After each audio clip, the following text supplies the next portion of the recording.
I was born on February 11th, 1914 in Barisciano, Italy.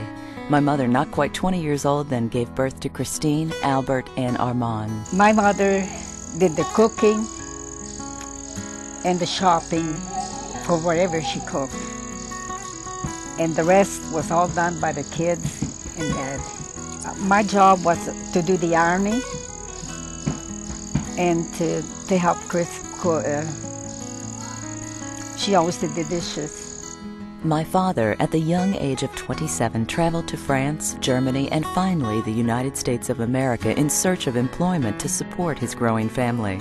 He settled in a small mining town in Pennsylvania with other men from Barisciano and went to work in the mines, sending money home to the family in Italy when he was able. He came here, and the idea was that he wanted to become a citizen so they could bring the family here. And that's exactly what he did.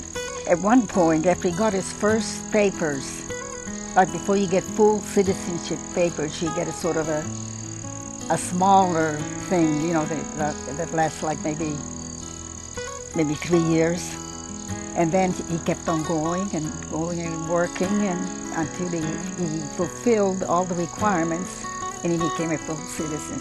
And that's when he came back to Italy to get us. Before that, he was here by himself. In August of 1927, we began our journey to America. Myself, Chris, Al, and Aubrey, we're the 4 children that were born over there. Okay, then when we came, Mom became pregnant, and that's when Ernie was born. We traveled to Naples by train and finally embarked on our sea voyage to the U.S. The first day was smooth sailing, but after we passed the Straits of Gibraltar and entered the Atlantic Ocean, the waters became very rough and everyone became seasick. On the boat, Mother got very sick. So who had to take care of her? Was that you? Did you take care of her? My dad, I mean, even sure she went to the doctor. I mean, they had doctors on the plane, on the boat.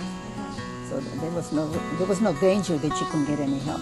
That's good. I mean, you were there, and they were there to take care of you. The trip across the ocean took 9 days, and finally the captain announced we would land the following day. That day, everyone was on deck trying to get the first glimpse of New York City. Then the Statue of Liberty appeared. We passed so close to it, we could see all of her features so plainly. It looked awesome and much like a real person. We all passed through the customs inspection and we were finally American citizens. And they registered us. And then we went on our own. And of course, then Dad wanted to go to the place where he had been, that the people that he knew from Barisciano who had come before him, before us, were still around. He wanted to live somewhere near there, but he couldn't because the only job he could get, and he had gotten before we came, was to work in a mine.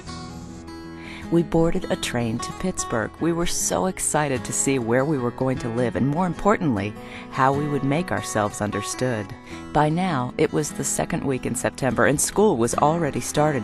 So even though we spoke no English, we started school right away. So the first day they put us all in the same room, grade 1. Grade 1? Grade 1. But you were much older than the grade 1 yes. children. And older, and of course I knew I could read more than some of those people could. So we just kept going. How did you learn English? But then, like I went to school, and when they saw how I had progressed, they moved me up to grade 2, 3, 4. In 1 year, I passed 4 grades. Wow. By March, work slowed again for Father, and he found a good job with Westinghouse in East Pittsburgh, so the family moved to Turtle Creek. Years went by, and I graduated from high school. When we look back, we say, you know, we must have been pretty smart. Because, look, we came over here, we didn't know the language, we didn't know anything. We graduated with high grades from high school. My girlfriends had talk of marriage, but I had no such plans. I wanted to go to college. But with finances the way they were, those plans were put aside. Dad always knew that the boys had to have the education. He said the women get married and they don't need school anymore and they don't need as much. But the boys, he wanted to be sure that they got to college. After working a variety of jobs, finally, in March of 1940, I accepted a job as a stenotypist with the Labor Relations Board for $20 a week. That's the only job I ever had. I mean, as far as a private job. Right. In the beginning, if somebody needed somebody in an office or something, I would go. You know. Right. But then I didn't want something like that. I wanted something more stable. On May 4th, 1944, Michael, Cima, and I were married in Seattle, Washington. And in 1945, Gloria was born. The war ended, and Michael decided he wanted to stay in the Pacific Northwest, and Bill was born in March of 1947. In 1948, we decided to move back to Pittsburgh to be with family. Linda was born in 1949, and now I was caring for 3 children while Mike was working and going to school at night. As the years passed and Bill, Gloria, and Linda were now in school, I decided to go back to work for the government to help pay for the children's education, and worked for the Internal Revenue Service for the next 19 years until I retired. Of my 3 children, Gloria became a music teacher and was married to Harry. Bill went to the Naval Academy and then became a jet pilot for the Navy. He married Sandra, and Linda began a career as a medical secretary for the Veterans Administration in Pittsburgh.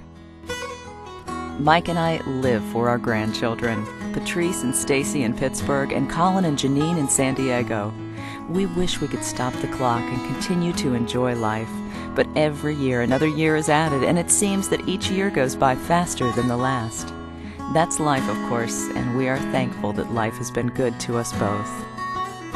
Elsie Cima's life has truly been a journey. She spent the last years of her life enjoying her great-grandchildren, Cora and Claire in Cincinnati, Hudson and Wilson in New York, and William in California. And she leaves us with this advice. The most important thing is to get to school. I mean, you can play hooky and then go back the next day because you have assignments.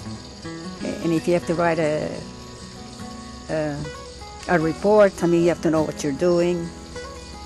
I mean, today, I mean, education is more important than it was then.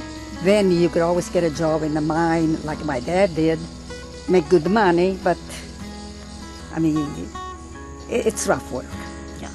If you want to have a good job, you need the education.